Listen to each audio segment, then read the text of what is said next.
Hello guys, at ngayon po ay mag-start na tayo para sa second video. And kung na-miss nyo po yung first video natin, of course pwede nyo balikan sa ating channel Stock Play. And don't forget to subscribe and pakipress na rin yung notification bell para palagi po kayo manonotify sa mga videos na i-upload natin. Shoutout po sa mga viewers, likers, mga nagko-comment at sa mga bagong viewers po natin dyan. Maraming salamat po sa suporta nyo. So ngayon para sa may second video, of course stock update lang tayo. Let's start with SCC. SCC kasama siya sa top trending pero sa first video hindi na po natin siya sinama. Ayan. So dito sa weekly bumalik at nag-close dun ulit sa may support 33 and right now nag-close at 32.95. Okay, so ngayon still may chance pa rin tayo malaglag dito. So saan? Sa may 32 guys. So yung 32 ito yun eh. So, previous movement lang yung natin dito, pinapansin natin, since sideways to. We have here a nice bounce, tapos bagsak, bounce ulit sa 33, 34, bagsak ulit dito guys, ayan sa may 31, 32, bounce ulit, and right now, mukhang mauulit yung dating mga nangyari dito, for SCC. Pero still, tingnan pa rin natin. Let's see guys, pero may chance na ganun ulit yung mangyayari dito for SCC. Ayan, So, unless na lang kung talagang mag-hold dito at mag-breakout tayo. Ayan. Pero overall, same pa din yung concept natin dito. Still sideways pa rin to, SCC. Of course, hanggat walang breakout, especially sa may ceiling natin. Of course, yung ceiling na kino-consider ito, guys.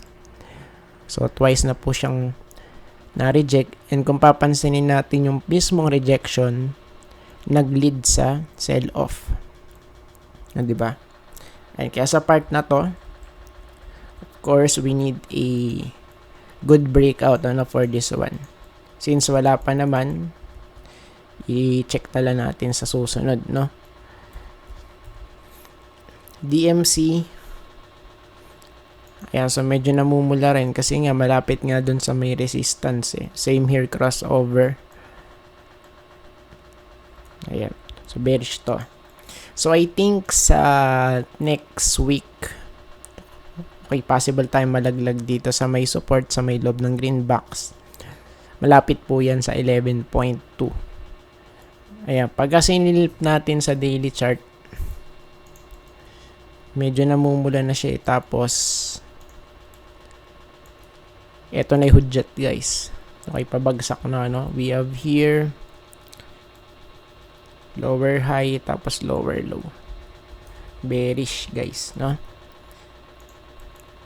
Same here. Di na nag-hold. Lower low, tas lower high. So, it means bearish pag ganyan, So, tingnan na lang natin. Ayan. Next, okay. LTG. For LTG, guys, so, still, pa rin to, Medyo mapilit. Ayan, pero, tayo dito? Meron tayong kino-consider na good resistance guys na dapat makapanik siya dun bago maging bullish yung mismong chart sa big picture. Ayan, supposed to be dapat dito yan sa may 10.6 pataas 10.65 at least. So ito yun. Ayan, ritas lang siya eh. No breakout, Ayan, kaya tingnan pa rin natin to. Let's see guys, at medyo talagang hirap na hirap siya for now. So sa part na to, medyo namumula-mula since nung na-filled na yung ano natin dito, gap down. Ayan, so tingnan na lang natin sa next week kung ano yung mangyayari for this one since overbought naman na siya rito kasi. Ayan. Of course, goods lang na ano yan, magkaroon ng pullback, no? It's a normal thing naman sa chart na magkaroon ng pullback. TEL. Next natin, TEL guys. For TEL, weekly, medyo nag-rally. Ayan, tas nag-close doon kaso yun nga lang nasa resistance. Pero the good thing is, okay, possible. Ayan.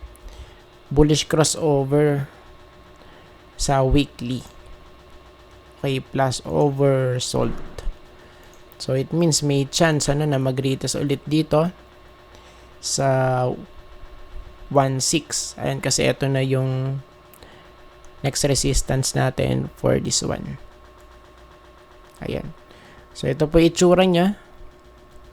Still sideways guys, based sa kanyang big picture since 2016, no?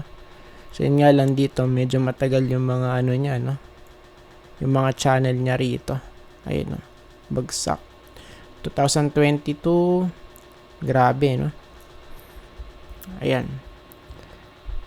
So tingnan natin kung maganda ipasok ng Q4 and hoping for a higher high here for TEL, no? Ayan. So, next natin, ALI.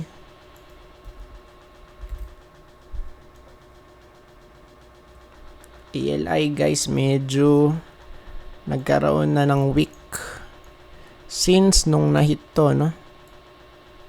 Yung area na to guys. Ayan. So, ngayon, tignan natin kasi yun nga, over ano na siya rito eh. Overbought plus nahit na yung resistance. Based sa ating stochastic sa weekly. No? At ngayon, pagka chinek natin yung sa daily niya, may crossover na tayo dito guys. Ayan. So, ito na yung sinasabi natin na filled na yung gap up. Okay, tas nag-close nga dun, ano? Exactly. Ayan, pero kung pagbabasihan natin yung support and trend line, okay, possible dito sa 36.35, somewhere here, okay, sa area na to. Then baka ano tayo dito, magkaroon ng bounce, no? Ayan. So kay start pa lang naman kasi ng crossover na to guys, and pwede pa yung mag-extend. Just in case lang, kung maghahanap na support to, so maybe dito pwedeng bumalik, ano, sa 35. Ayan, pero yung ano natin, yung pinakamalapit possible dito sa may 36. Ay, sa may trend line na to. Just in case lang na mag-hold at magkaroon ng bounce, ano, sa may area na yun. Ayan, tapos last but not the least, globe. Check natin. Let's check. Nag-close ng medyo neutral yung itsura. So halos doji kasi yung ano niya eh, yung candlestick dito, no? Pero yun nga yung ano natin dito, yung concern natin, walang breakout dito guys. So sa may trend line before. Ayan. May parang nag-retest lang. So tingnan na lang natin. And of course yung trend line, kitang-kita naman yan, ayan, no? 'Di ba? And magiging bullish to pagka nakapanik sa taas ng resistance natin. So at least makapanik dito sa 2368. And right now, nasa 2258 pa tayo. So, baka medyo mahirapan to, pero tingnan natin, no? Let's see guys kung ano ba mangyari. Pero for now, pagka nag-rally naman to kasi, ang priority natin, of course, mag-retest sa may horizontal resistance malapit po dito sa 2.3, 2.4. Ayan. So, I think tapos na po tayo guys. At maraming salamat po sa panonood. See you po sa next video. Bye-bye and God bless.